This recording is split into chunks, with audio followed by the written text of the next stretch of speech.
Go. Good evening. It's a Thursday night, and it's a Thursday night live, and the fire is burning again.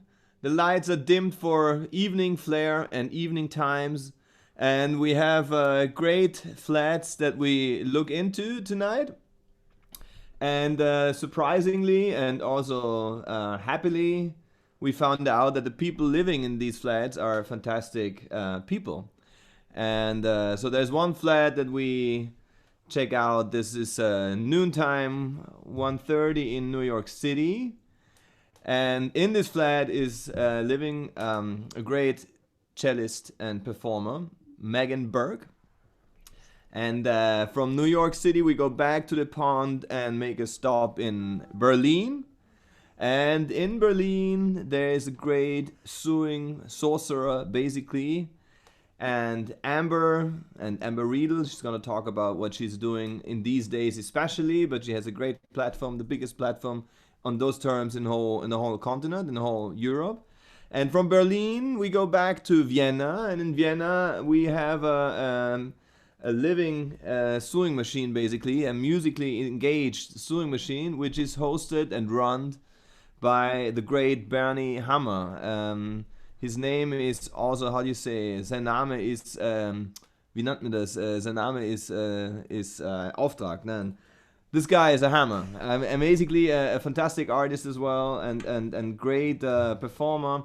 So we've got a really nice circle of different flats. We wanted also to deep down dive into New Orleans, but Renee is not fit today. She's gonna meet us at some other point. I mean, New Orleans been there for 200 years, so it's going to be there for the next 2 years, at least, if not 250 years, or maybe 2000. We see. Rome is also quite on an eternal status. Anyway, so I start with a song like I used to do. I mean, sometimes, not always, but every now and then. And after this song, basically, I'm going to present the great guests we have tonight, and I'm very much looking forward to that. And I'm just happy and relaxed, and I like the flow. So let's go.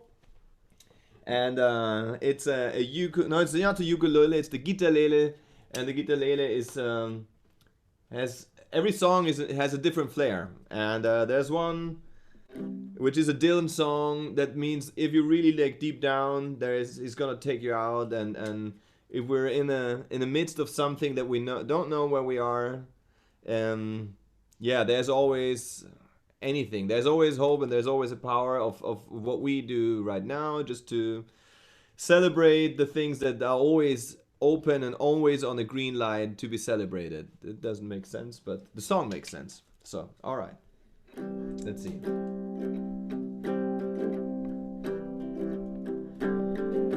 When the rain is blowing in your face and the whole world is on your case, I can offer you a warm embrace to make you feel my love. When evening shadows and the clouds appear, there's no one there to dry your tears. I can hold you for 1,000,000 years to make you feel my love. I know you haven't made your mind up yet, but I will never do you wrong. I feel it from the moment that we've met.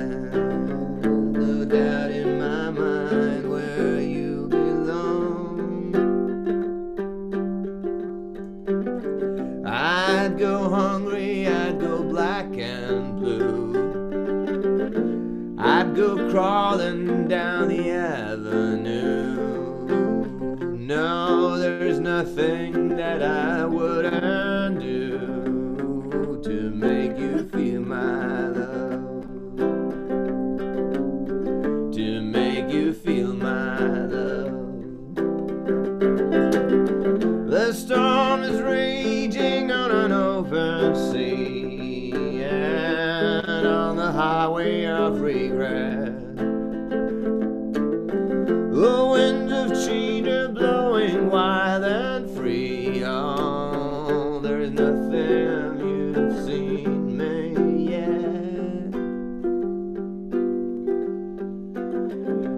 make you happy, make your dreams come true.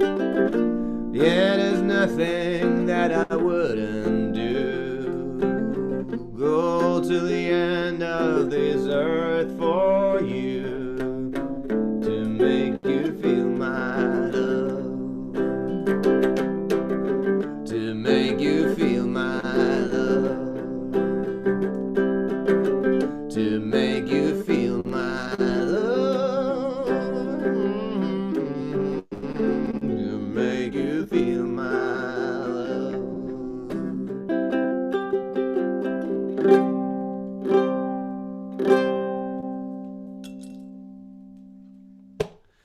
All right, that's a song, and it's a Dylan song played on a guitar.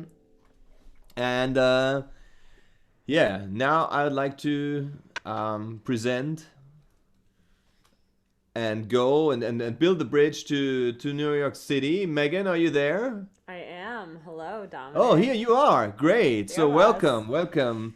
What's the flow in the city? What is the situation? How does it feel? You know, it started to feel normal, but it's very strange. Kind of, it's been a month. Actually, today is exactly 1 month since the sort of official measures were enacted in New York City. For us in our house, it's been slightly more than a month since we last went out into the world, took the subway, played concerts. But yeah, it's very strange. It's Passover now, and we live in an Orthodox neighborhood. And so you see all these families kind of trying to figure out how to negotiate social distancing while kind of having this intensely communal religious experience. So there's some interesting hacks going on. Like you'll have some rabbis on a porch, and then everybody like spreads out in the street to listen to the prayers. It's actually quite beautiful. And yeah, you know, there's more sirens than usual, which is kind of alarming, but also the air is weirdly clean because there aren't cars and you can walk in the middle of the street a lot of the time. So That's a rare experience. it is. It is. You know, you are suddenly in more danger from other humans walking on foot than from like a car in the street, which is not kind of the standard here. And the sirens you're talking about are ambulances with COVID cases and not too much police, or is the police also very No, present? I mean, I feel like I'm not seeing police that much. I know the NYPD force is down like a lot because they've had a lot of sickness and they have a lot of folks who are self-quarantining. So for a little while, I felt like we were seeing more police, and now it's not so much. The sirens, yeah, primarily. And crime is generally, like, there's not really a lot of violent crimes happening. So the cops are mostly kind of implementing social distancing measures a little bit and trying not to get sick themselves, I guess. It's a very strange, it's a very strange New York to be in. It's so much of what makes this city what it is.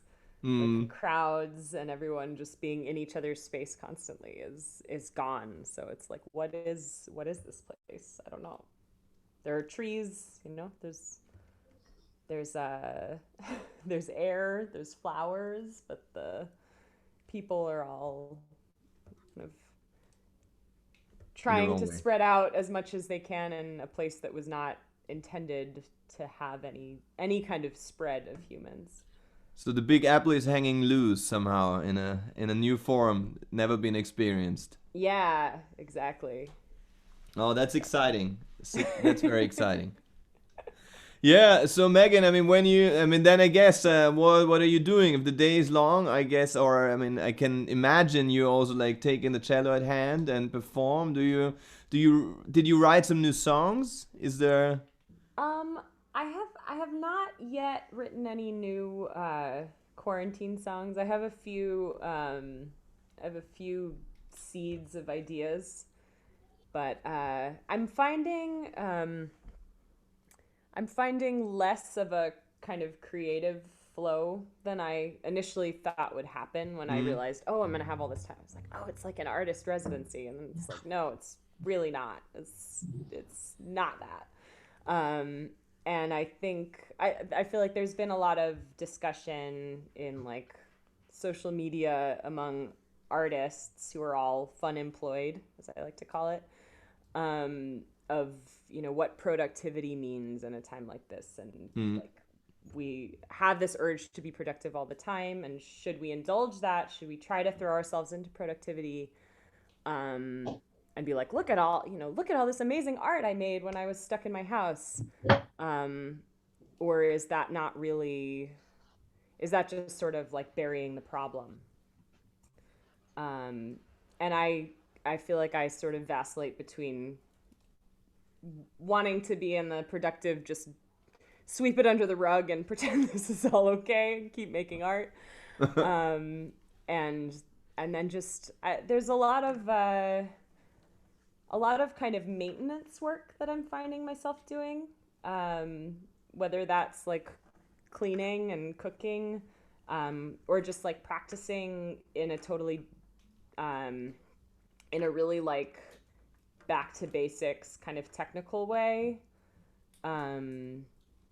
And like, yeah, that sort of thing. I've been thinking a lot. There's a performance artist from the 70s named Mirla Laderman-Eukelis who she was like an artist, but then she had kids and she was a stay-at-home mom, and she issued this manifesto for maintenance art declaring that everything she does, every wall she cleans, every cake she bakes is her art.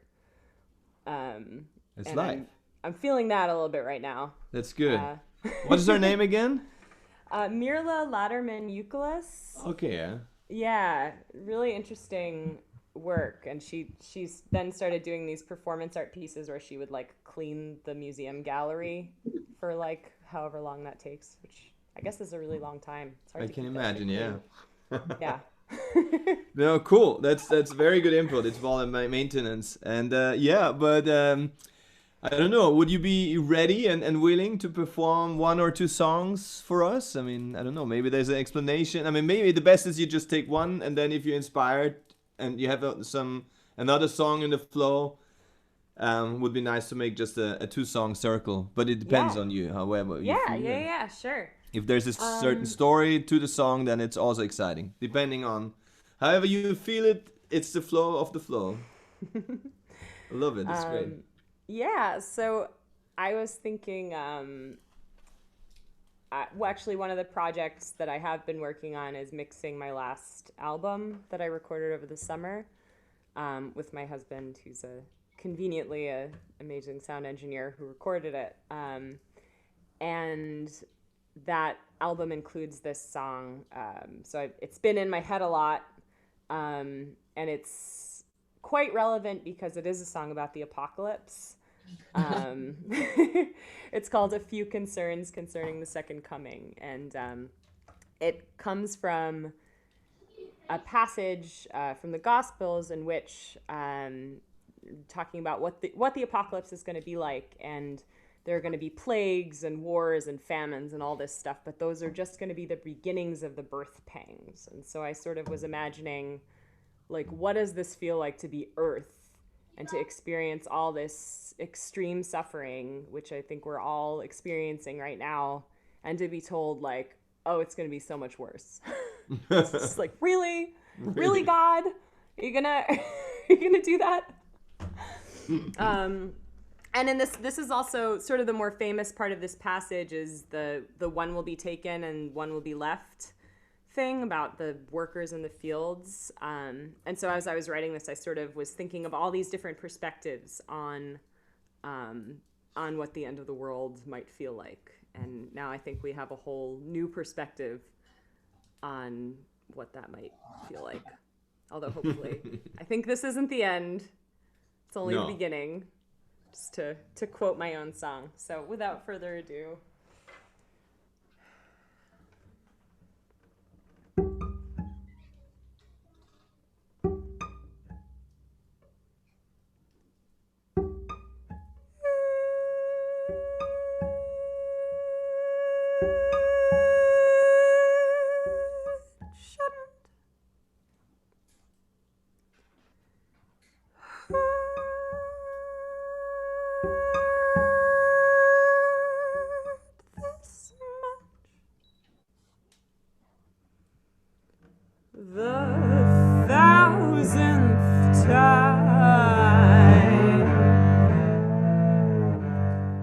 but each pain robs my brain of blood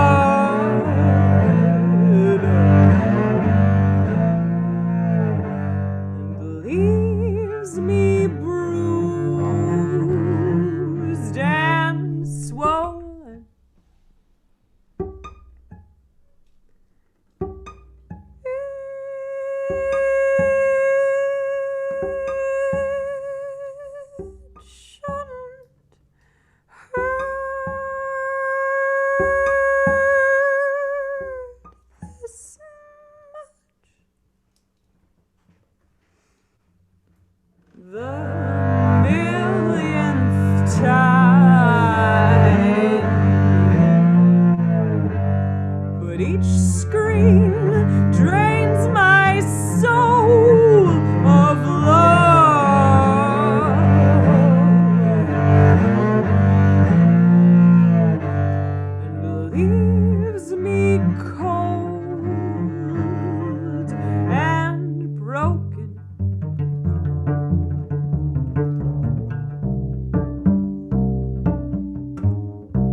to tear it down.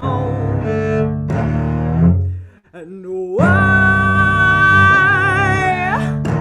do you bear a child only to eat it up? And why do you build a world only to burn it down?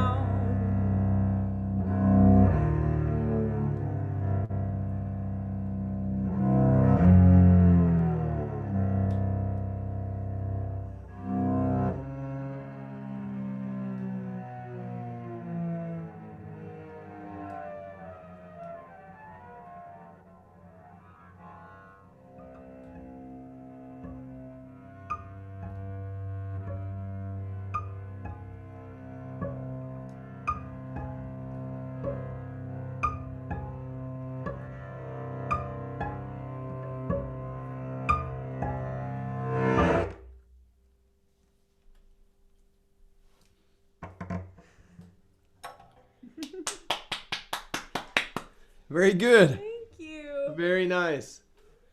Thank you, Megan. It's Megan Burke, live from New York City. What corner of the city are you in? I'm in Crown Heights, Brooklyn. In the heart of Brooklyn. Yes. Nice one. Yeah, do you have a second song for us? I do. Before we move into a flat in Berlin. Yeah, you want to hear a second song? Yeah, it would be great. Okay. So this is a new one, but I did write it pre-quarantine. And it's a sing-along, which doesn't really work in this medium, sadly, but I think if you're watching from home, since your audio won't be, you can, whatever time you hear me at is the right time to sing, I guess. Perfect. So I'm hoping that folks will sing along, at least in their own living rooms. And even if I won't hear it, I'll hear it in my mind. This is I wouldn't say it's a protest song. I think it's more of like a rallying cry, I guess. It is an election year, and there's a real piece of something in charge of the federal government of this country, and it's really not. It hasn't been going well. In case you've heard, this crisis has not been handled very well. So it's really all the more important that we vote this terrible person out of office this year. So wherever you are, make sure you're registered to vote. Also in Austria, although you guys seem to have done a better job. Anyway, so far, yeah. So the chorus of this happens a number of times. The only words to it are on many sides. So if the spirit moves you to sing along, please do. And if not, I hope this will give you some hope that one day, not too far from now, we will be able to congregate together and sing together and surround each other with community and love and justice. So this is On Many Sides.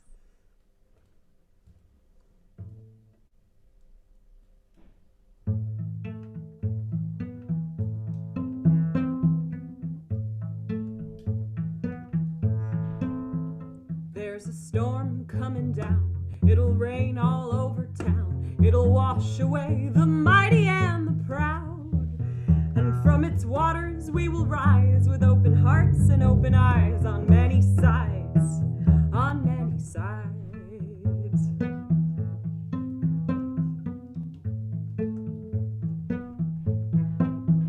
There's a tide coming in, but it won't wash away your sins. It'll bury your corruption to the light. And whomever you might sue will still turn these waters blue on many sides, on many sides, on many sides, on many sides, on many sides, on many sides, on many sides, on many sides, on many sides, on many sides.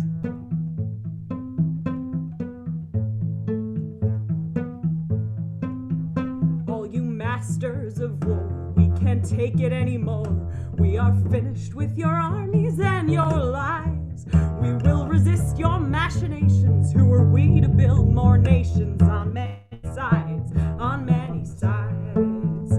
All you hawkers of greed, oh, you prosper and succeed while you drain everybody's pockets dry.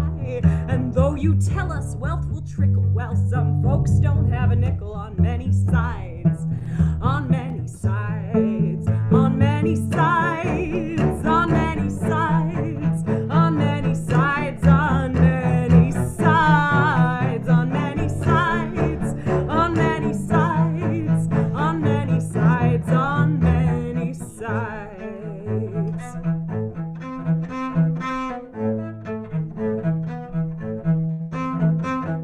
Scared old boys, we aren't here to steal your toys. There's enough in this great world to go around. And if you cannot learn to share, we must take what's only fair on many sides, on many sides. To the orange buffoon, you may hide behind your goons, but the stench of your crimes just can't be borne. And though you may not recall, we've got memos of it all on many sides, on many sides, on many sides, on many sides, on many sides, on many sides, on many sides, on many sides, on many sides, on many sides. And we will rise, and we will rise, and we will rise, and we will rise, and we will rise, and we will rise, and we will rise, and we will rise.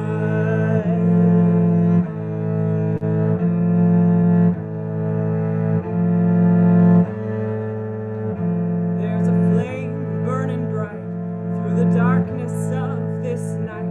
It will fill us with the light of truth and love. And with justice on our side, we will heal this great divide on many sides, on many sides, on many sides, on many sides, on many sides, on many sides, on many sides, on many sides, on many sides, on many sides, on many sides, on many sides, on many sides, on many sides. Woo-hoo-hoo! Applause, applause from many sides. Thanks, Megan. I could hear the imaginary sing-along. Oh yeah, right there. So Megan Burke in the house, live from a living room in Brooklyn, and we're coming back later to you. Thanks a lot for those beautiful songs. Thank you. Great stories. And now we move from New York City into a living room in Berlin, and we'll present a great story of building up a platform on a special way of craft that is quite necessary these days. And we're talking about sewing, nähen, so-called AnNäherungen. So exactly. So Knife, bye Megan for a moment, and thanks also to Harold. I heard that Harold did a few good links into the Chronics and Chronicles, and yeah, between exactly New York City and Berlin. I hope Amber, are you around? Are you still there, or? I'm still here. Like Great. In the meantime, I was like hanging out a bit with my kids. Good.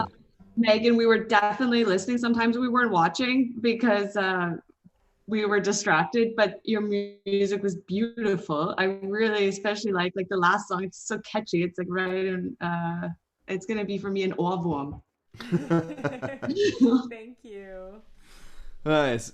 So Amber, how is life in Berlin? Well, I guess like Megan, like I've been in home office or in quarantine for a really long time now.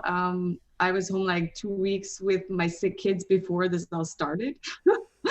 So it's like, it feels like forever. And there's so many phases of like thinking and feelings and everything that we go through or that I went through. And now I feel like, I don't know, like I've made my peace with the situation.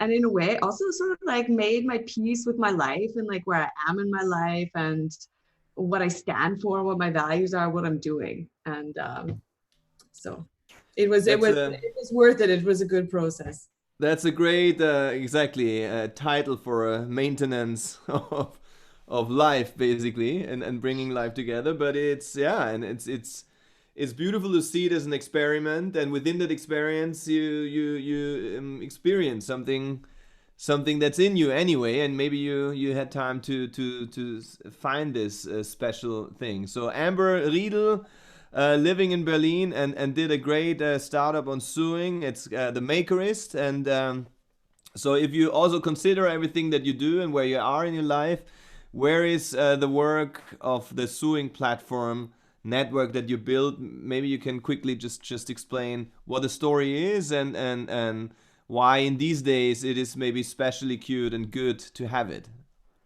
Yeah, I can definitely do that. Like I'll give you an example. Like in these days, even the Easter Bunny has to wear a mask. Bunny And mask. we all know that there's like an acute shortage of masks all around the world, especially like for medical professionals. And there's more and more strong recommendations from all health authorities, politicians, governments, that community masks, or basically like handmade masks, are also super important. And that's what we're doing as a sewing community support right now. And I don't know if that's fine for your viewers, but like I would share my screen then. Mm-hmm. Then I can show like really quick what Makerist is. I say like I do it under 2 minutes, so you don't have to think it's going to be like a long and boring presentation, but basically I run you through it in case you don't know. Perfect. And we can have a sheet coming in so we can see and read a bit. Or is it? Yeah, I mean, you can also see and read, but that's like the most boring thing is if someone is doing a presentation is like reading it out loud. Okay. So I try to talk a bit differently. Hold on. I founded Makerist with my business partner Axel 2013, and we had the idea to make crafting different. So people have been crafting like all throughout time, like, to make clothes, to make blankets, textiles, making ropes, knitting. And it was traditionally something that people did at homes, that they got passed down from generation to generation, learning from their parents or their grandparents or whatever. Like every woman was schooled in knitting and sewing and weaving. And then at one point, it sort of skipped a generation. It became like uncool, and definitely one generation didn't do crafting. And what we said is like, actually, there's a real need for this the platform to make crafting again more modern, accessible, and fun. So to make it simple for people, that's our mission. And to make it digital. So we started by making video classes for the community. Basically like Craftsy. So if you're in New York or you're in the US, you might know Craftsy or Blueprint. So we did like knitting classes and sewing classes. And then we saw actually, people don't need like thousands of videos. They need like maybe 100, 200 videos. But what they do need is thousands of patterns. And so we built up a marketplace, basically like Etsy, but with a focus just on digital goods. So we went into the fashion and design community and got sewists to put their sewing patterns on Makerist. Just like a few ideas, like what it looks like on our website. And if you think crafting is small and it's not that significant, you're wrong. And this is a comparison that I always make for Germans because soccer is so big here. Fußball. 14 million Germans play soccer, but 18 million Germans sew or knit. Whoa. Yeah. So it's basically like, if you don't do it, then definitely your mom, your grandma, your neighbor, your aunt, your sister is doing it. And we're getting them more and more to come on our website. So right now we have 3 platforms running where we have some scalable content or editorial content, which we've translated into all 3 languages, but mostly we're sourcing local patterns from local designers. So we're also supporting small business owners and especially in a way making new career paths for women where before sewing was like just their hobby, or they wouldn't be without this kind of as a revenue stream for them, they wouldn't be able to do all of the things around running an own web shop. So we take care of like all the back office, the website, the marketing, the customer service, the fulfillment, and so on. And that really helps. Then we have like 1,200 designers who list their patterns on our website. And yeah, we help them build a career with that. So that's something that I feel really proud about, like also in these times of like generally to make sort of an own new career path for women, I think is really cool. And to be able to make it so flexible that people can do it from home. For a lot of people, it's a family business. For a lot of women, it started out like as a small business and they've been able to like hire helpers or like enlist their husbands in their business, which I think is cool. So that's one of the things that we're super proud of. Another thing that we're proud of right now is what I mentioned in the beginning, and that's our mask campaign. So we saw really early in Germany that there was going to be a need for masks, and that need was not going to be met by the industry. So there's a shortage of material, and even for online shops who provide sewing materials, there's quite a delay in terms of delivery capacity. Even if their warehouses are full and their staff is working, it's just taking longer and longer to get materials out. And we said, we need to go to the community because we know that all sewists have like a huge stash of a huge stash of fabrics at home. Like any sewist, I call them sewists, will know this. They have like tons and tons of fabrics, which they once bought because it was so beautiful, but they didn't make a project with that yet. And that's kind of what we bet on.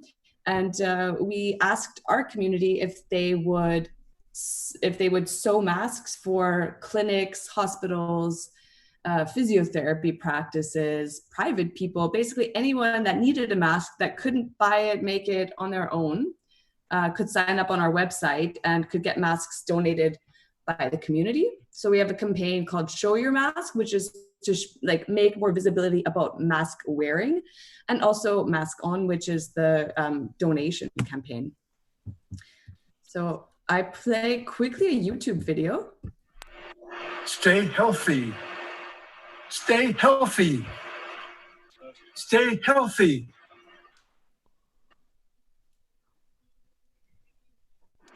Stay healthy. Louder. Stay healthy. Louder.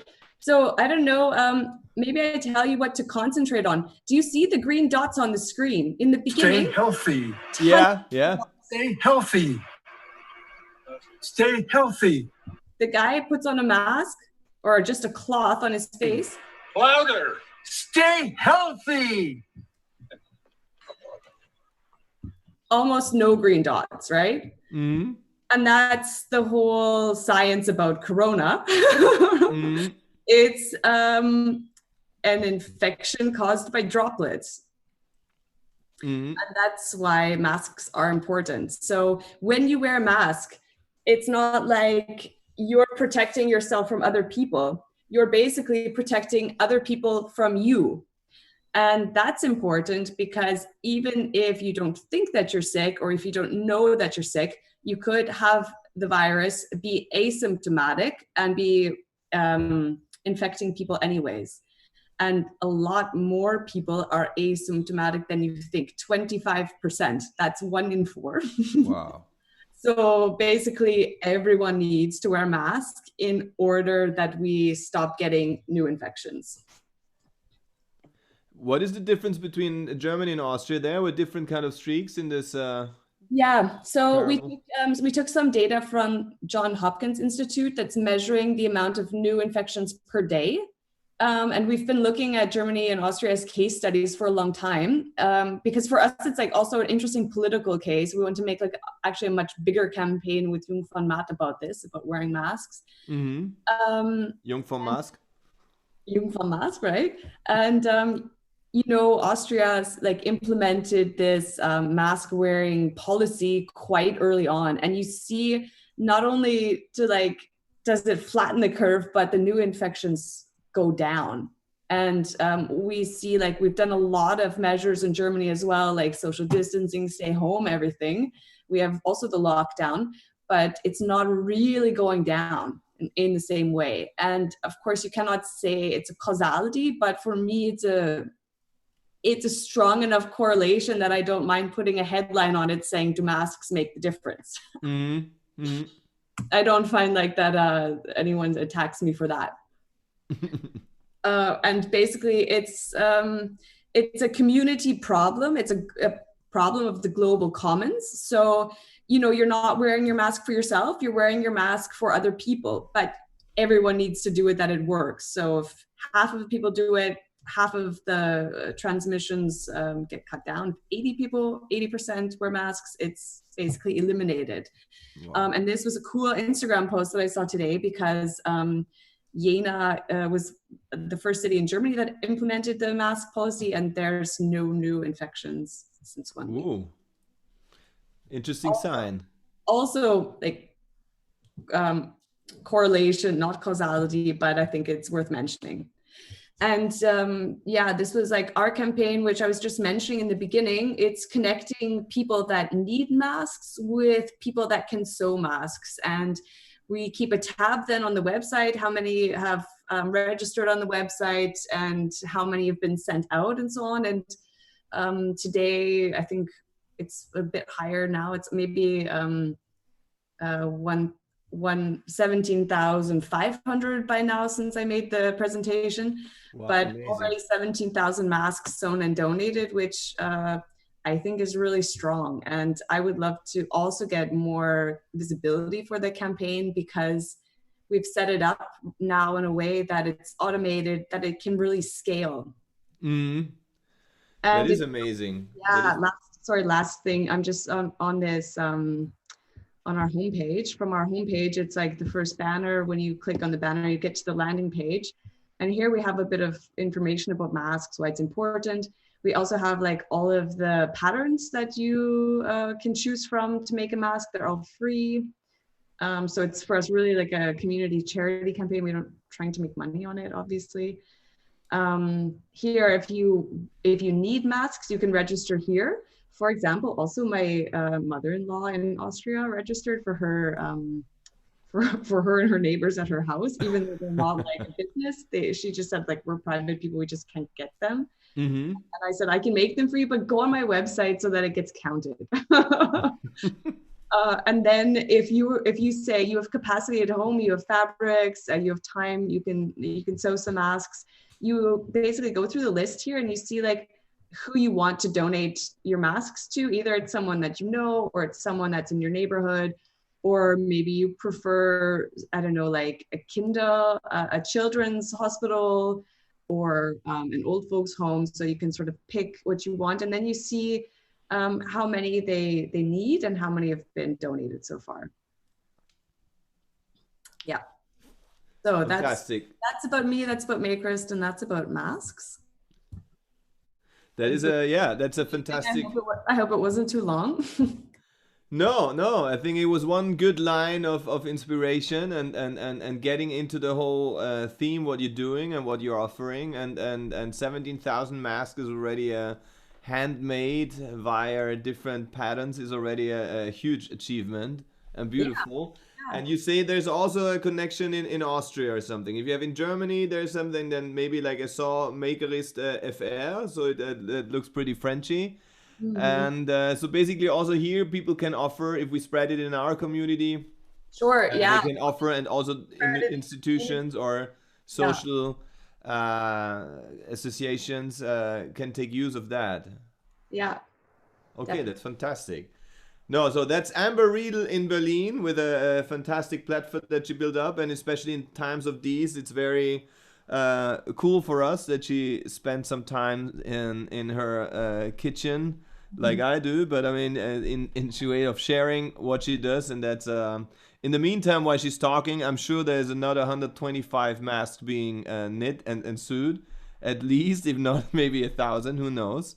And so it's really an interesting kind of platform, and we're gonna move back to Vienna, and then we're going to ask if she's still willing to do so, to show us how to do and create a mask, because I mean it's still, as her science just showed that it is kind of also like really effective in some sense, if not for us then for others, which also makes sense.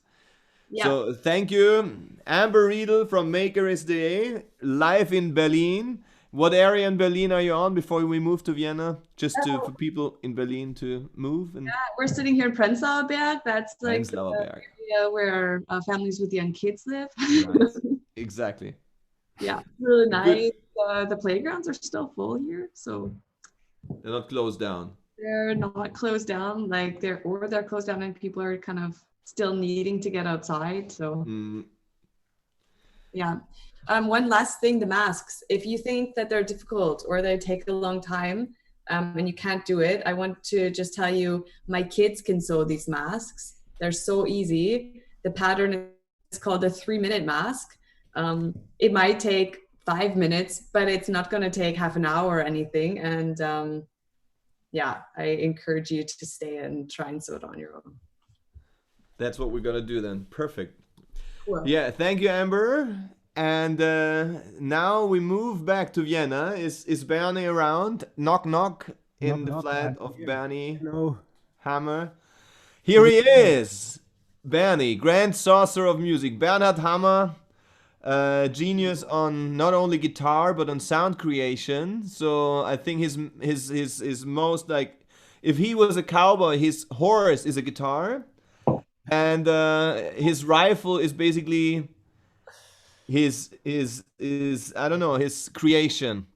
And he can make out of anything basically sounds and sound layers, and I think, Bernie, you even had a gig last night, or because your partner of Electro Guzzi just sent me an SMS that you have been performing. How is life for you these days in Vienna? Yeah, it's without audience, and it's without any fee, so it's really bad. And but you're still smiling. That's the power of you. It was good to meet my bandmates and to play this show at Flug. It's like I think it's called Together We Stream. It's like supporting the Viennese club scene. I think it's origin of this event is in Berlin as well, right. And they are trying to save the clubs, because the clubs there's some kind of fundings for artists and musicians, but there are no fundings for clubs, especially for the independent clubs and the underground clubs, who really suffer of this situation because they don't earn any money and they don't know how long they can survive this. So this is like about that, so people can donate money for the clubs. Still, they also could donate for the musicians, would be also good, I think. Yeah. Anyway, without the clubs, there will be no gigs in the future, so the clubs are also very important. That's kind of like the Henne oder das Ei, or I mean, Yes, like that's the Uovo oder Gallina, as the Italians say. I mean, the egg or the hen. The clubs need the musicians and the artists, and the other way around. And I think it's a platform that was created in Berlin. I got to know, and it's great to know that also Vienna is shaping that. And was it a good gig? How did it feel to play into a camera without any dancing people? very strange, and I also thought that the gig was really bad, but I listened to it afterwards and it was not so bad, so it was okay. But it was weird because normally with my band we used to practice, rehearse very much, especially before shows, and so we haven't played together for 1 month, which almost never happened in the last 15 years. So it was strange, but it was okay. It was good to see that we still, without rehearsing, can make a gig. So maybe in the future we will rehearse less, which will give me more free time.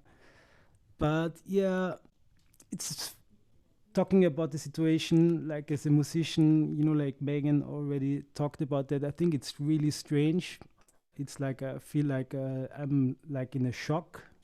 Somehow, some days I think, okay, it's good, I can relax, maybe I can try something new. On the next day, I'm super stressed, trying to get some fundings, trying to think about my financial future, trying to find a ways, maybe trying to learn something else, like to do another job, because it's like really the first time in my life that I cannot work, so I cannot earn money, which is really strange. My situation, fortunately, is good. I share the flat with my girlfriend. We have a low rent. I have a balcony. It's fine. Like I can survive that. But there are lots of artists and musicians who really cannot survive this. And I think a lot of artists will not survive this financially. So it's kind of, I don't know, I'm very, it's some days, like the good thing is that it's spring, that the spring is already here. So this is like gives some positive vibe, because imagine this happens in November or October or December, this would be horrible.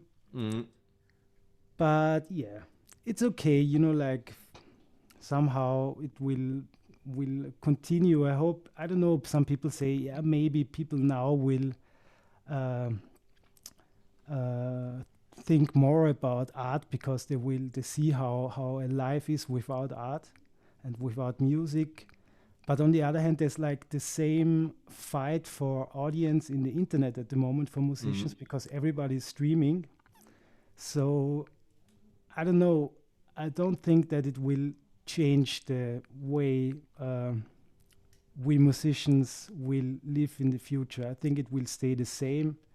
It will start again one day and it will be the same. So I'm not so positive about it. There will be a different mindset of people, how they respect art, and that they see that they have to pay for it as well, and it's not for free, Yeah, which is, but also, as you said, but also on the platforms, if you stream, I mean, you have to offer it for free, because I mean, if you want to also explain and open new doors and present new forms of art and new artists, so it's not easy to find the balance, unless and to make it kind of a break with a fee. So that's a very difficult situation, I think. I see it as you. I don't think much is going to change. So if the situation before was a house with a door and 2 windows, maybe you have 3.5 windows more, because there are more options of combining live music and stream.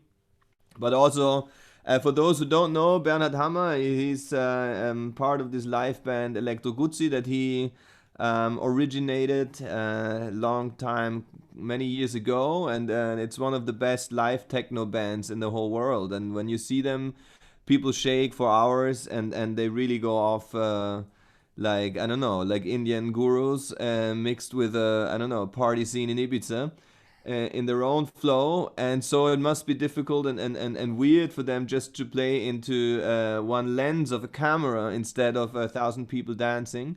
So this is really it's a very special trio, very powerful music that they create, and it's basically also symbolically that Bernie is here around, because it's also very special live gig, and also like symbolically stands for a live gig, the way they perform and the way they play.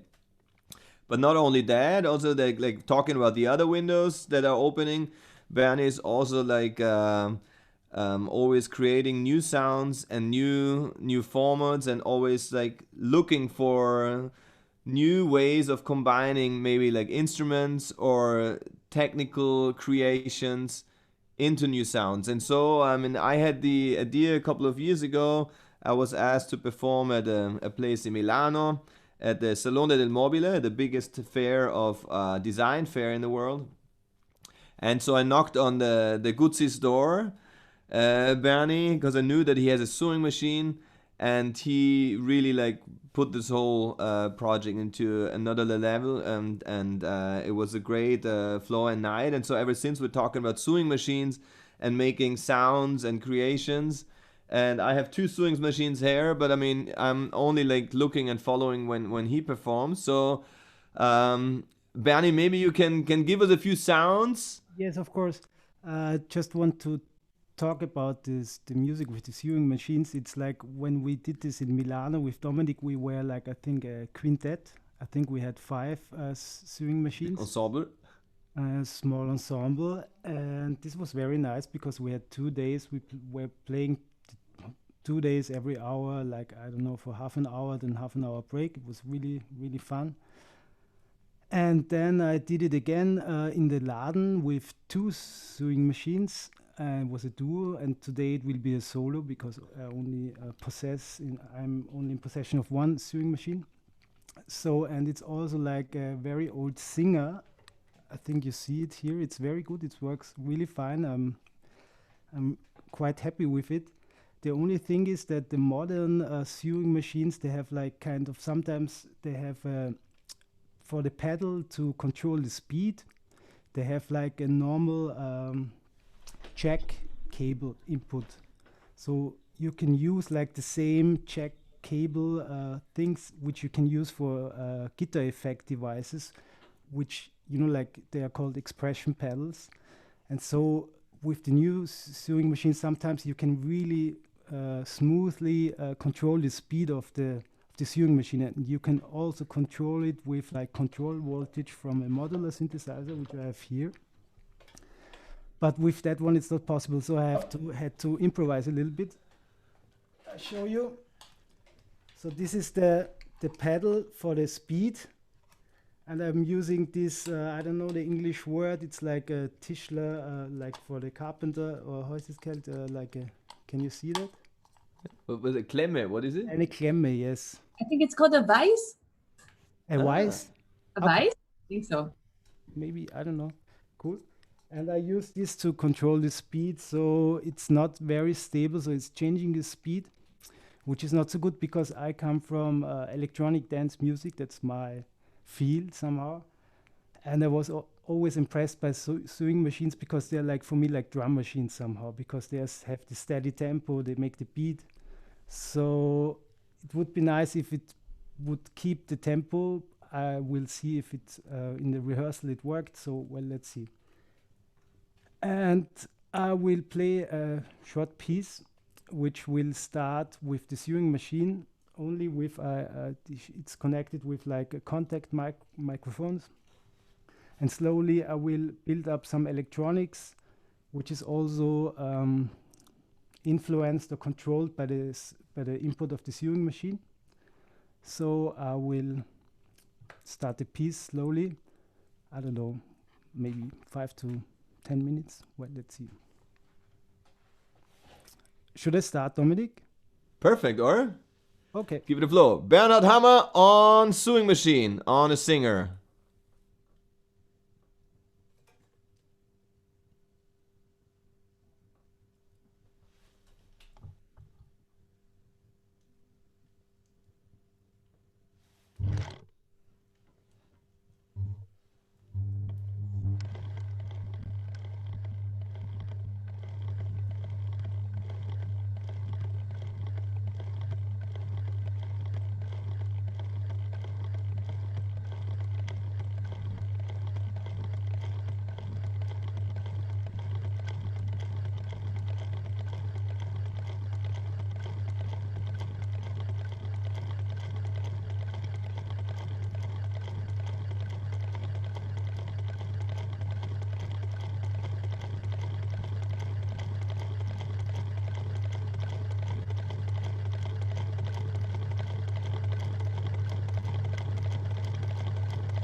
Yeah. Yeah. Bernhard Hammer, live from a living room in Vienna. Fantastico. What is the board called that looks like the head of the chief of the Vienna underground? Where you connect all underground lines together. This is a modular synthesizer, and as the name says it's modular, so you can choose there are thousands of devices which you can put together and connect together, and it's just like depends on how much you experiment with it. So this brings you forward. So in this case, what I found out today, because I did this with the sewing machines, like with you, I think we did it 5 times. I think 4 or 5 times. 4 times, I think, yeah. Yeah, and I found out a very nice way, so I can because this to make it simple, it's like all this, what this modular synthesis is about is like control voltage. So it's like voltage controlling another device, so you get it to be one somehow. And in this case, it's really cool that I can create a gate signal from the sewing machine, from one microphone, to control like a sequencer. So I have here, I don't know, this shiny little thing here with the lots of lights. This is like a sequencer. And so like I can sync my modular rig with the sewing machine, which is like, I did it the first time today. So it's like this is some future. So anyway, I have to sew a lot of jeans and other stuff, and mask maybe as well. And so maybe I like leave it connected, and while sewing, like see what's happening. And maybe I found in this way, because I always saw it as like only as a musical instruments, but maybe like to see it like as 2 living souls in one. So like a sewing machine to sew clothes and other helpful and good funny stuff. Like also it's like it has a second soul. It's a musician as well. So I will keep that in mind. That is great, and it's probably a composition that you couldn't like exactly compose another time. So it was a live set basically, where you just flow into it and use all the sequences by knowledge and also by heart. And is it something where it's like a melody that you can play and again, or is it something that you say you get in the flow and then it's you going to something else? So I think it depends how much I practice. So if I practice well enough, I can reproduce it hopefully. And also, like one day can improvise with it, like with other musicians. So I don't know. So well, let's see. But I think it's with this modular thing, it's also like, because you have a lot of cables, and so to connect it the same way another time is quite difficult. So it's always that's like what I meant. Yeah, it's special. It's a big orchestra. You can also practice this. So I don't know if I will practice this, because I think it's very funny to have like to go into the wild and not knowing what's gonna happen. But and Bernie, are you able also to do actually sew? Yes. So you could you create for just a thought, just a spontaneous idea that I had after listening to you, for Amber's platform? Could you like create one Guzzi or Buenaventura mask? With or without any, just a mask that you created. Yeah, but it's really embarrassing if I do it like on the camera, because like I have it for some years, but still like for like to getting the Faden inside. How do you say Faden? Okay, for me, I do one for you, and you do one like for to me. Do it, it's like always like I forgot. It was this way, and then like there's always like if you're not a professional at that, there's always some accident happening, like, and then you have to solve the problem. Because for me, it's like a meditation. I do it very slowly. So I need for repairing one jeans, maybe it's like 8 hours, Well, we could we could ask Amber to open up somewhere, like a experimental improvised for the lost cases and some that. Anyway, So before we go back to Amber, who's going to show us to that what we need? Like, I mean, Bernie is far ahead of me, but anyway, so that was a Bernhard Hammer. Wave your hands. Thanks again for a wonderful performance and a great setup. And we come back later because maybe he's going to mingle and add on. And what we're going to experience is the live making of a mask, basically. Is like 10,000 years ago, you know, when some old Abraham told people how to create a wheel, you know. So it is special in special days and times, you know. Or I think when Columbus had his orange and said, "I think the world is round." There are moments in history where certain objects and certain themes are vivid and are around, and these, especially the first half year of 2020, is definitely the mask is, I think, the symbol of these days and times. And yeah, so I would like to go back to New York City, live into the heart of Brooklyn, to Megan Berg, if she's still around. I would understand if she's out for a coffee, but I mean, even quarantine days. But Megan, are you still around? Are you with us? Or hello, I'm still here. Good. How you doing? I'm doing great. I loved that sewing machine set, Bernie. Thank you. Awesome. Yeah, and it was so cool to learn about Makerist. I also have to say, for those folks who don't think that they can sew their own masks, I literally hadn't sewed anything since I was, I think, 9. And I managed to sew some decent functional masks, so you can do it. And I don't have a sewing machine. Good. So that's a good open the doors for all of us, you know. Plus, with the help of Amber, I think we were pushing it, and I wanna learn it. I collected 2 sewing machines, like from my mother and from my sister-in-law, and let's see if I succeed or not. Well, we find out. Anyway, what's the weather in New York City today, in Brooklyn? It's sunny. It is, yeah. And it's dark in Berlin. Little cold, but beautiful. All right. The weather's been really, really nice. Although I'm finding I like going outside more on the days when it's kind of ugly out, because then the streets are empty and I don't have to run into anyone. Clever. That's good.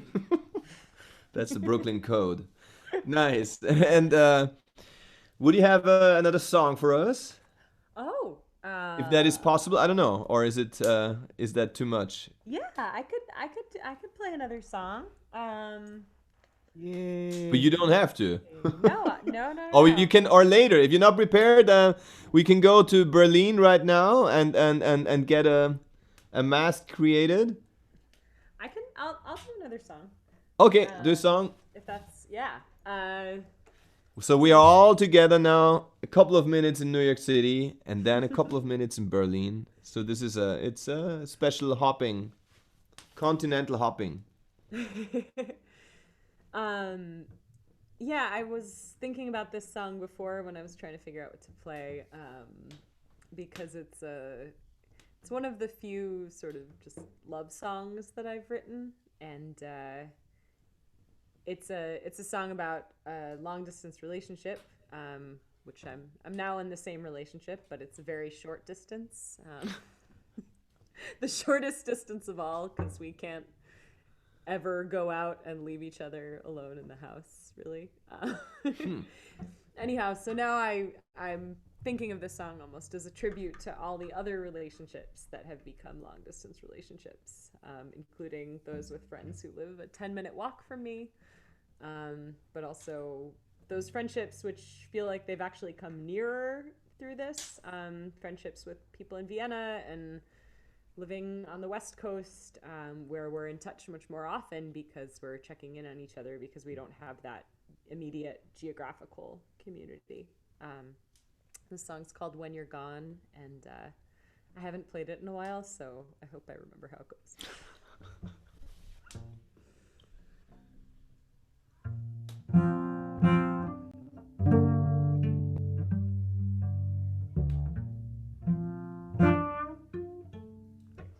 Sorry. I need to adjust my position slightly. One moment. I'm just going to start that again. Take 2.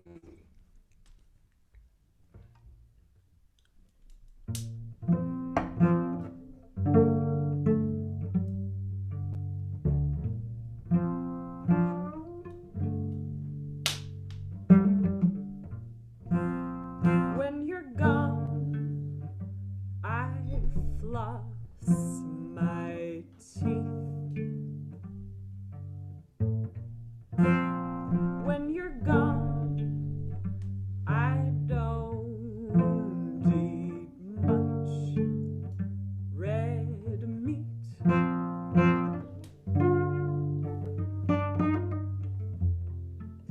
I run a lot. I make a lot of lists. I lie awake and wonder if you miss me, like I do you. And if you're a little hungover too, 'cause I drink a lot and watch terrible TV. Call all my friends to come around and entertain me, but no one says the right things and no one sings the right songs. The toilet's stuck and the coffee sucks. The weather's wrong and the nights are much too long. When you're gone,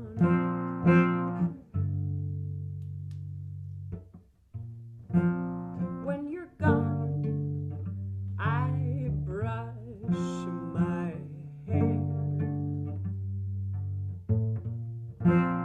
When you're gone, I try to take good care of my person, but who cares if that person's just a shadow of myself when I'm with you.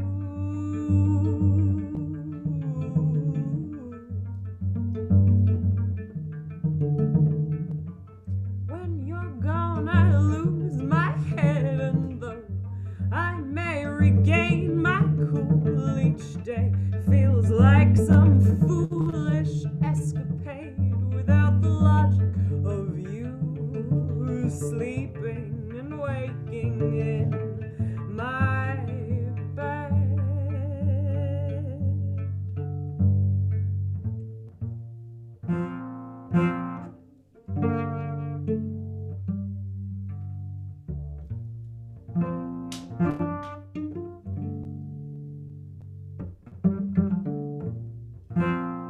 When you're gone, I dry my tears. When you're gone, I count the days and months and years, and I laugh a lot, and I blush just like a kid, and I think of all the things we did and haven't done yet, 'cause you know all the right words and you sing all the right songs. The milk can turn and the food can burn, and the sky can rain all its hurricanes, and the roof can leak and the trains can shrink, and the city can shut down for a week or a month or 2, and the doors can slam and the traffic jam. Oh, but I won't give a damn, 'cause when you're gone, you come back. You come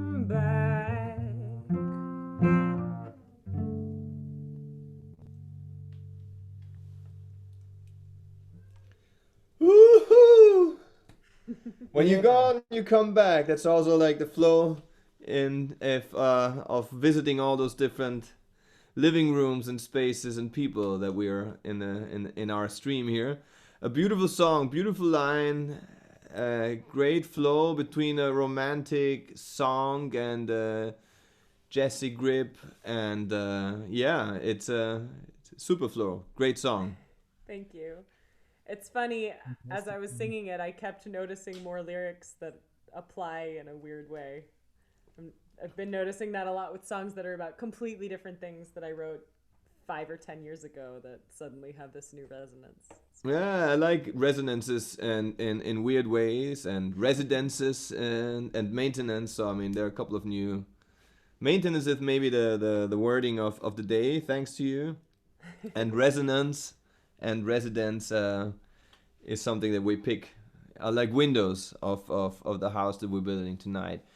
Right, Megan, thanks a lot. That's great. We might have, if possible for you, it would be great to return to New York City after Berlin to maybe receive one more song, if that's cool for you. But it's all your decision. We're just guests in your home, and so we're just we don't touch your fridge and don't take anything, but we still at the same time take a lot. It's great what you all give here tonight as guests, so I'm very inspired.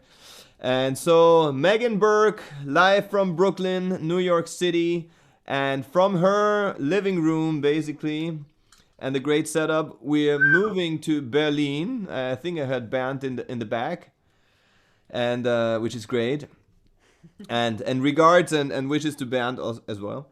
And from exactly from her place, we're going to Amber if she is ready and still has some time to show us how to create the object of the season 2020, the symbol of a time and the symbol of a situation, basically. And yeah, let's see if we're moving our way to Berlin. Amber, are you around? Yeah, I'm still here. Oh, thank you. Sorry to keep you. I wouldn't leave that music. Yeah, it's great, huh? It's so great. It's amazing. It's amazing. It's a great set, and also like Megan also has a project that's called Cheating on New York. That was they had the first performance in the Laden with Renee, who was supposed to be here, but doesn't feel too good this day. So it would have been great also to see them perform together, but that might happen at some other time, maybe at real life or whatever. Anyway, so Amber, it's now is maybe the moment of exactly of giving us to see what we need to take care of, how we can use your platform to orient ourselves, and if we're able to do what you do in exactly In 3 minutes. in 3 minutes, yeah. Times 10 for me. So I think you're right when you say this is like the it piece of the season, because it's a symbol of community and it's a symbol of hope. And it gives everyone the hope that if we just wear these damn masks, we can go back to our regular lives. So I've already sewn and donated a lot of masks myself, like in our team and over the website that I showed earlier. And I've tested a lot of different patterns. And I have to say, with a mask, now that the weather's getting warm, I kind of like it that it's not covering my whole face anymore, that it's like a bit smaller. That feels good.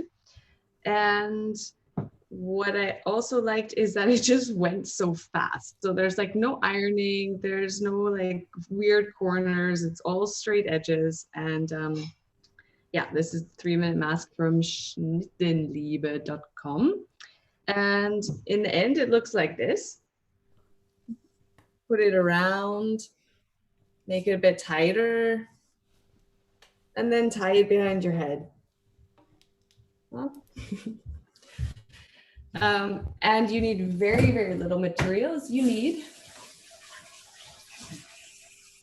1 piece of fabric, 19 centimeters by 38 centimeters.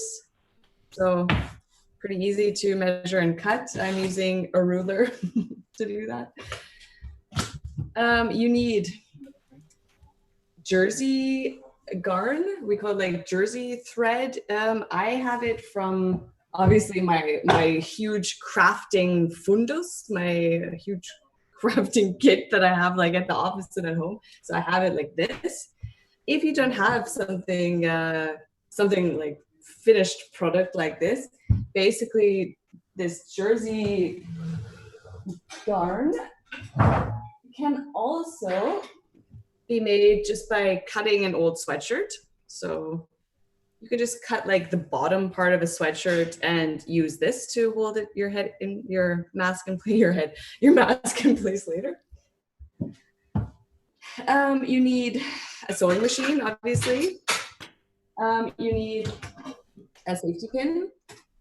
Sometimes I like to just use a pen that has like a hook on it because I think it's easier and faster than using a safety pin, or what's this called? A Büroklammer. Büroklemme. So those are things that you definitely need. Obviously, you're going to need a pair of scissors to cut your fabric. And optional, you can also put some wire in your mask, a draht, or I mean, I have this like from Hobby Shop. When you don't have this, you can use a pipe cleaner if you have kids and you have pipe cleaners at home. And if you don't have that, you can use Schnellheftklammer, those metal things that are inside of kids' school books or ordering files. I don't have one to show you because I used them all already. I took them all out of all my kids' folders and put them in masks and donated them.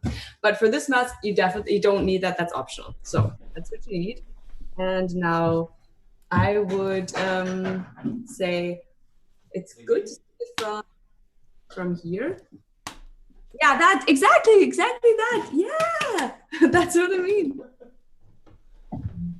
And well, like a little bit earlier, my son Elias was sitting here and sewing in the first part because he wanted to watch, and we made it. We prepared it a little bit so I can show you the steps really fast. So, step number 1, you have your fabric, cut, done. Did that one.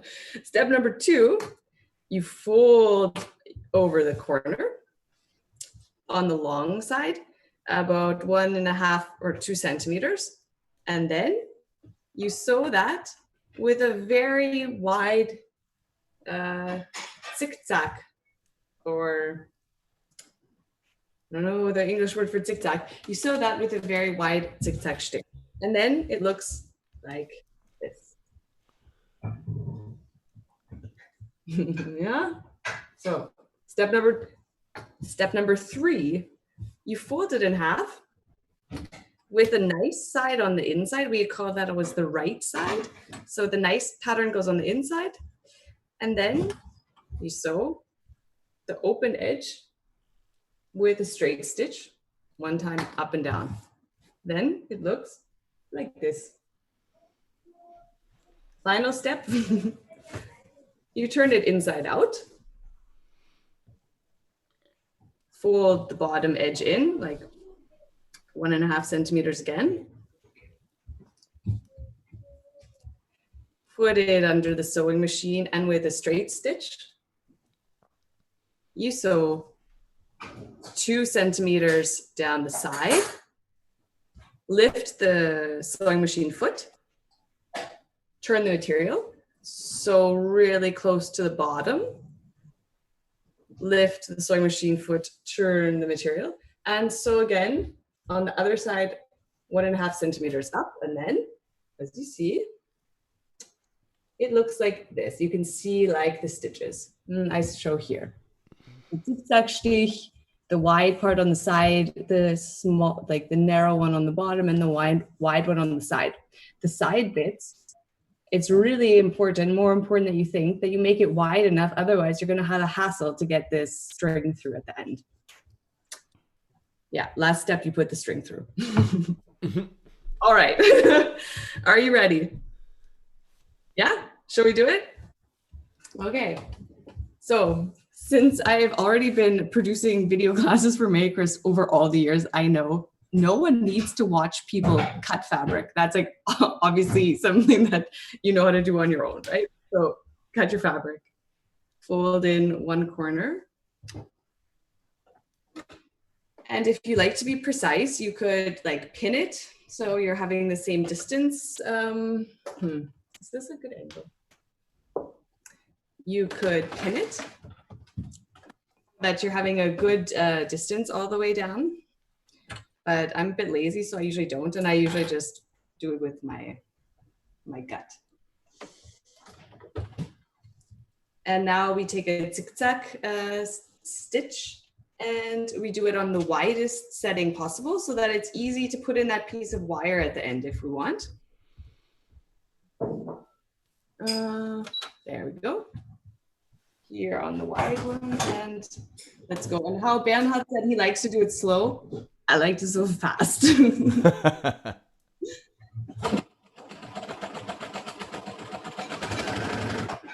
Well, that was like no good. Hold on.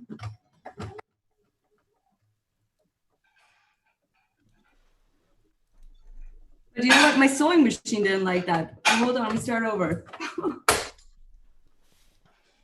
That happens. Maybe Bernie can give you some frame. Some sound. Some sound to it.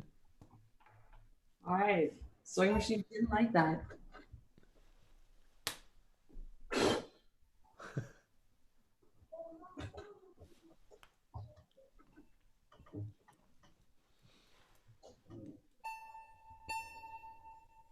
Oh, that's nice. So it's not boring for people.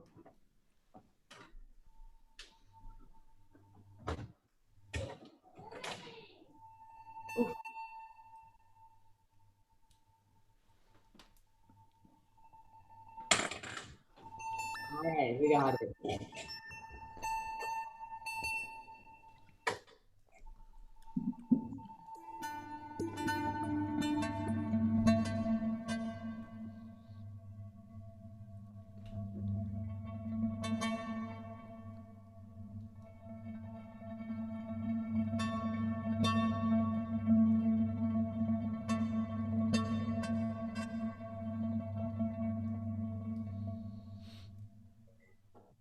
All right, I think I fixed it. Gonna give it a try.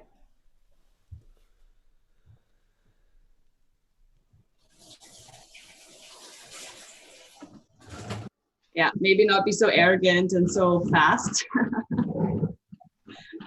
Take some speed out.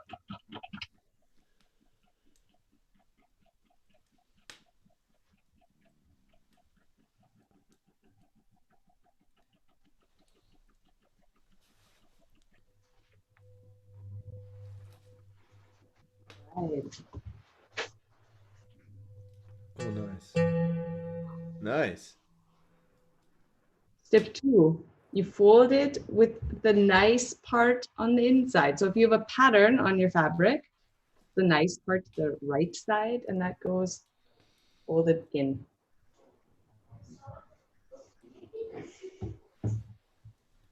So that the edges line up. And then we're going to sew once here close to the edge from the top to the bottom.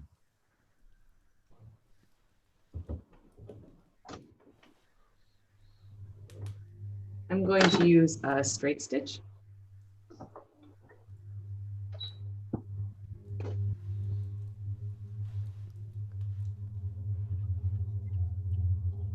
Yeah.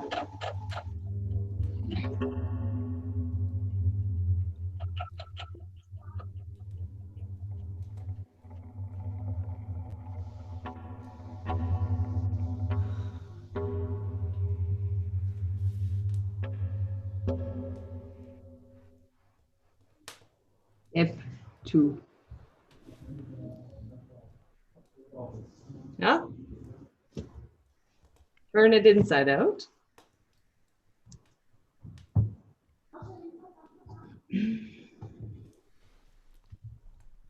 And now we'll start at the top at the side that we just sewed and take like 2 centimeters and sew down the side.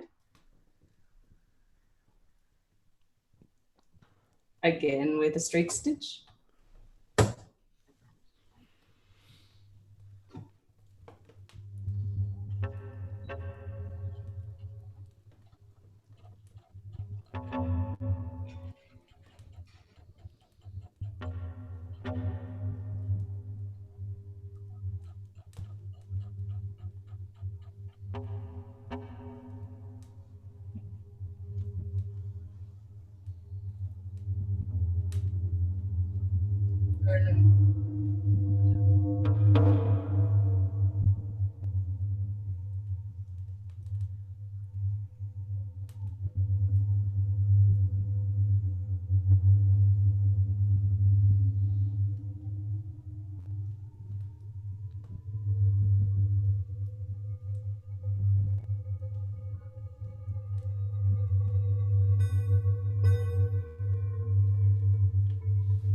That's actually something obviously I should have done before I started sewing, but I forgot.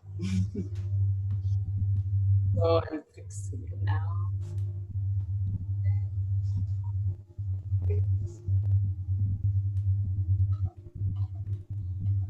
So close by the bottom, lift up the foot, turn the fabric 90 degrees, put the foot down, and sew to the other side.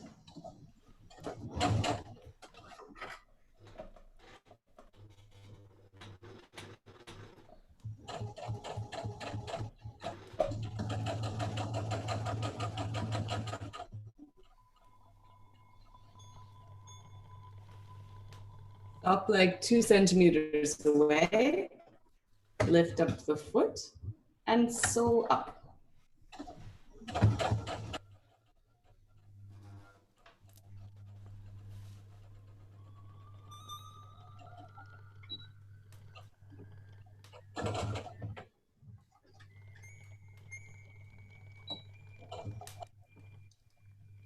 Hey, lift up the needle, lift up the foot, and we're finished. Wow. 3 minutes. Next time with a timer. Exactly 3 minutes. All right. Final step, we're gonna add the jersey noodle, yeah, the jersey thread. So you can use it with a safety pin to thread it through. You can use it with a bureau clamor. And usually I'm finding it like easy just to use a pen, and then I tuck it inside the pen.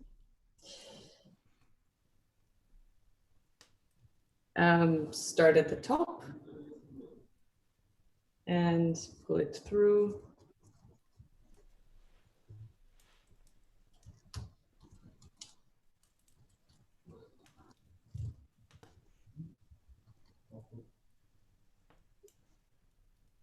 And pull it up the other side.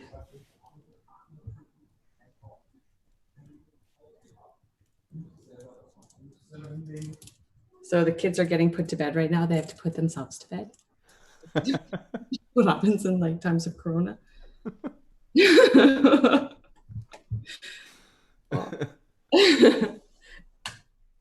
Ta-da! Our mask is finished. Nice. Very nice. Cool. Molto elegante, fantastico. Thank you for the nice. And then you put like the loop part over your head. It can also just like hang out here, you know, like a doctor basically, when you don't want to wear it, when you're like in nature or whatever. And then when you go inside or when people are around, pull it a little bit tighter so that it gets like some wrinkles on the side. That's nice. And then tie it behind your head. Fantastic. Last So that's thing, which is really cool. Also, you know, I said this is like optional, right? So if you want to use this wire, or if you want to use like a pipe cleaner, which I think is also really cool, you would measure basically like the space from one side to the other side. Cut your wire or your pipe cleaner or whatever, like in that length. And on the inside of your mask, that's why we use this really wide stitch in the beginning. You can like thread it inside. And that makes it a little bit more stable here by your nose so it doesn't fall down.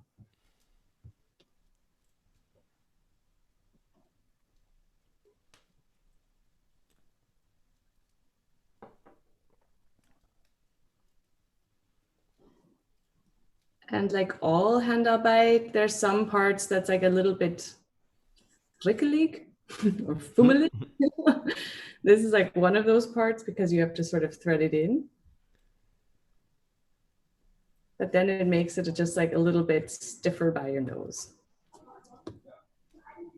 Hold on. So now you can see, actually you can't see the pipe cleaner, it's inside, but you can bend it like to the shape of your nose. So it gives it like a little bit more stability when you're wearing it.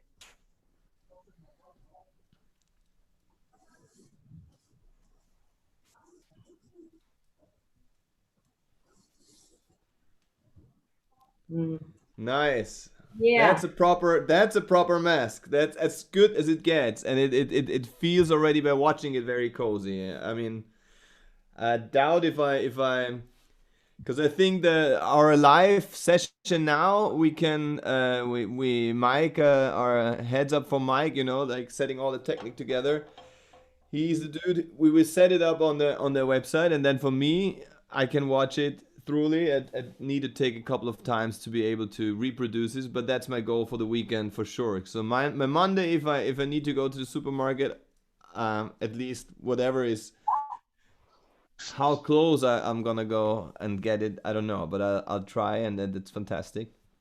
So Cool. anyway, Amber Riedel live from Berlin showed us how to wear the mask, and also at the same time, and very exquisite. Basically, it's a immensely creative and exciting platform that she established over all those years, and especially in this phase we're all in. It's especially exciting to have a platform this and support, and I think the mask that she created right now was the 17,009th mask or so, because there are way over 17,000 masks that people out of their community knit for others and sew for others. And if we are on Makerist.de, we can watch also who needs what and who is offering what. And I think the same is also going for Austria. Is it on that platform that we can also?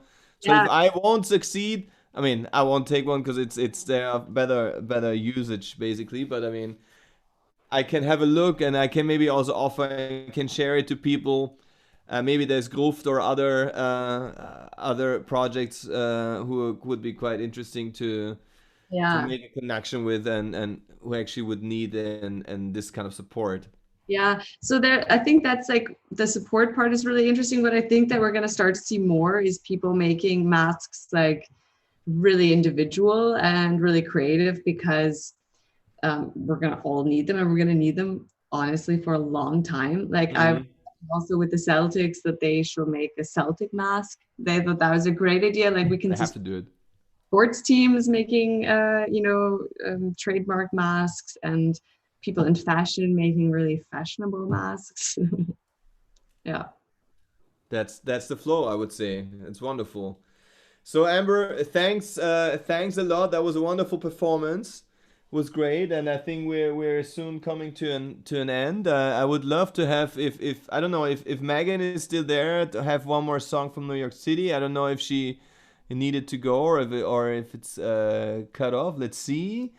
And then I would ask Bernie as well, if I make a finishing song, if we can like jam together between the sewing machine and the old school fireman cowboy dude things. I could put on my head, and then I feel between course. cowboy and the I sewing would machine. make some background noise.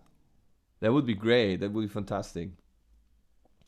Okay, shall we do it anyway? I mean, or Megan, are you still around or not? I am, yeah. Whoa, I'm still great. here. Is there a way to have a New York City song, a hymn, an anthem to finish up the night? I'm very Yes. happy to have you all here on board. So that was Sure. Amber Riedel from Berlin. We see into the wonderful flat in Brooklyn. Megan Burke in the house and her great cello. What's the name of your cello? Doesn't have a name. Doesn't have a name. Doesn't have a name. Cello. It's a beautiful name. I love it. Only men name their instruments, I think. Okay, that's true. You're very clever.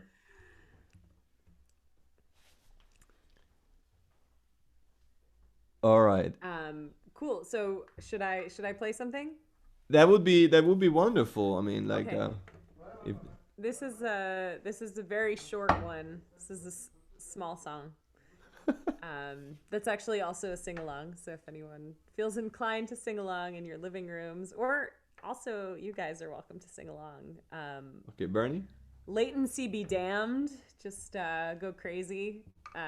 It's very repetitive, as is the other one, so you should be able to pick it up. This is a song called Cry, and it's another one that feels interesting in the time of Corona, because it's sort of about public crying, which isn't really something that we're able to do right now. There's a lot of private crying, I think, and I'm feeling a certain nostalgia for being able to have like a public emotional breakdown. Just a little weird. Anyway, hope you enjoy it.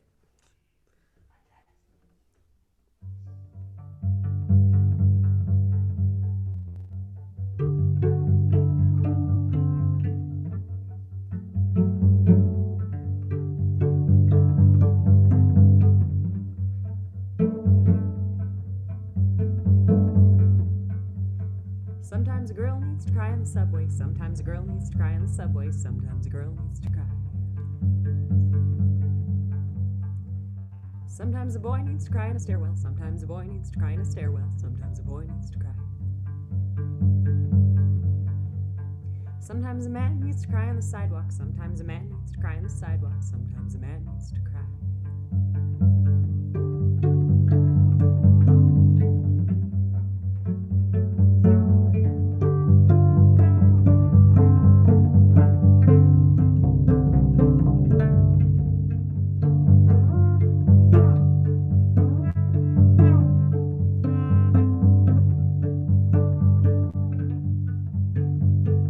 Sometimes we all need to cry in the subway. Sometimes we all need to cry in the subway. Sometimes we all need to cry.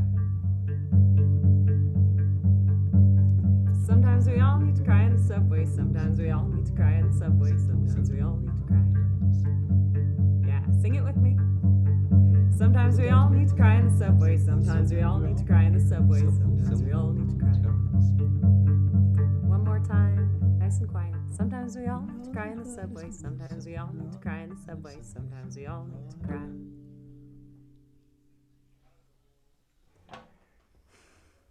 Woo! Megan Burke in the house. Megan Burke.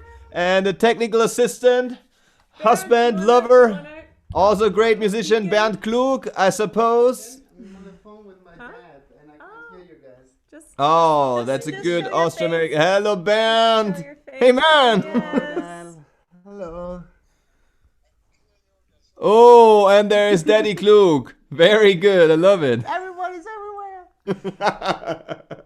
Beautiful. Megan Burke, Bernd Klug in their house in Brooklyn. Live in the Laden stream. That's beautiful.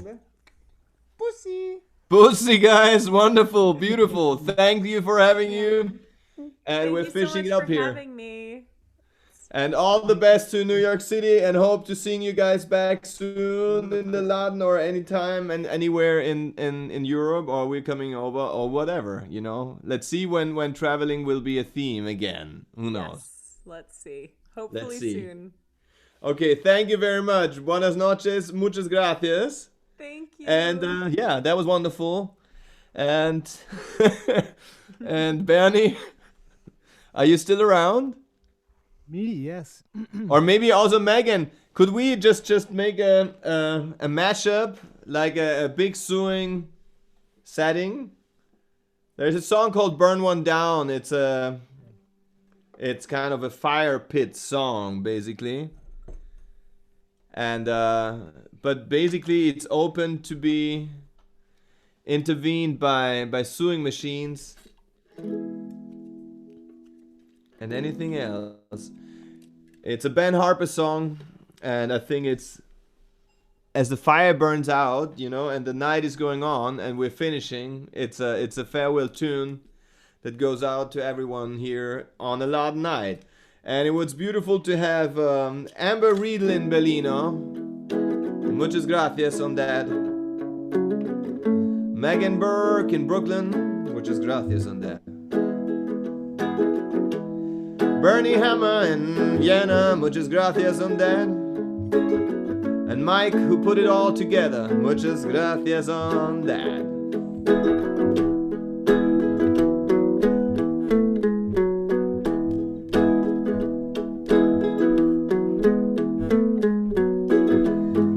nylon from end to end and pass it over to me, my friend. Burn it slow and burn it slow to light me up before I go. If you don't like my fire, then don't come around, 'cause I'm gonna burn one down. I'm gonna burn one down. Yeah, sing it out. Yeah, yeah, yeah, yeah, yeah, yeah. Yeah, yeah, yeah, yeah, yeah.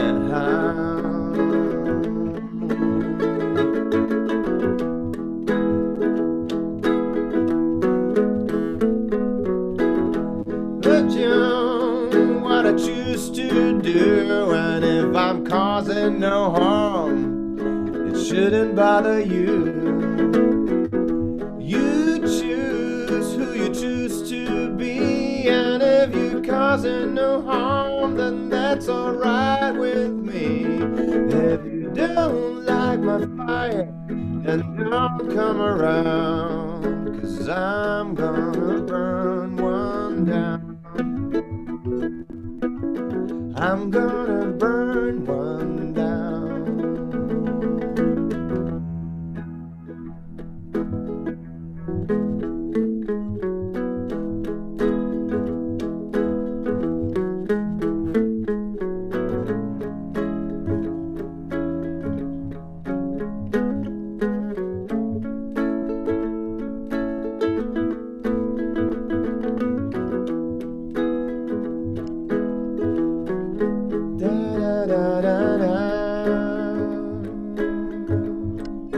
Da da da da da. Oh, play that string, Megan. That's good.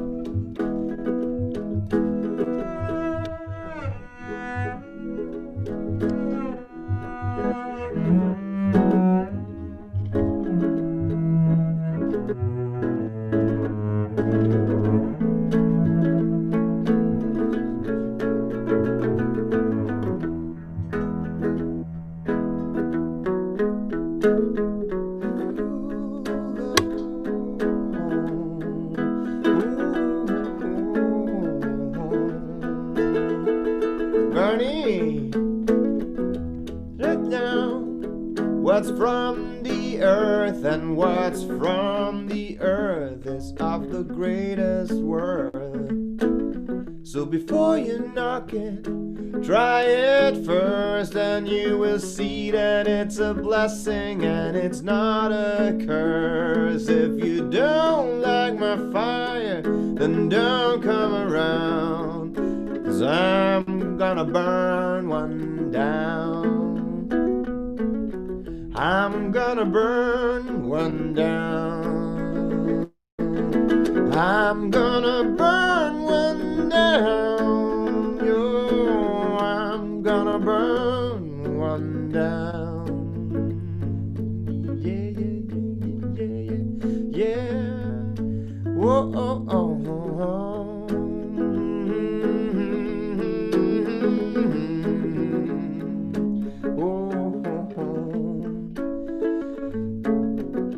Thank you, Megan, for performing tonight. It was great to be in your department on a special daylight in heart of Brooklyn. As we go and I see the sun is outside and gone is the snow, and I see your boat. I see you sawing bow. Thanks to Berlin and Amber, yeah, and the sewing machine of a maker is fur, and masks are the symbols of this time, and we go on when we have them signed, yeah, yeah, yeah. Shoo-dee-da-da-na-na-na-na. Bernie, for your flow, and you doing all creations on a machine. And so cutting us the way, Buenaventura, molto elegante, Buenas noches, gracias para estar aquí. I'm going down. Here he comes, yeah.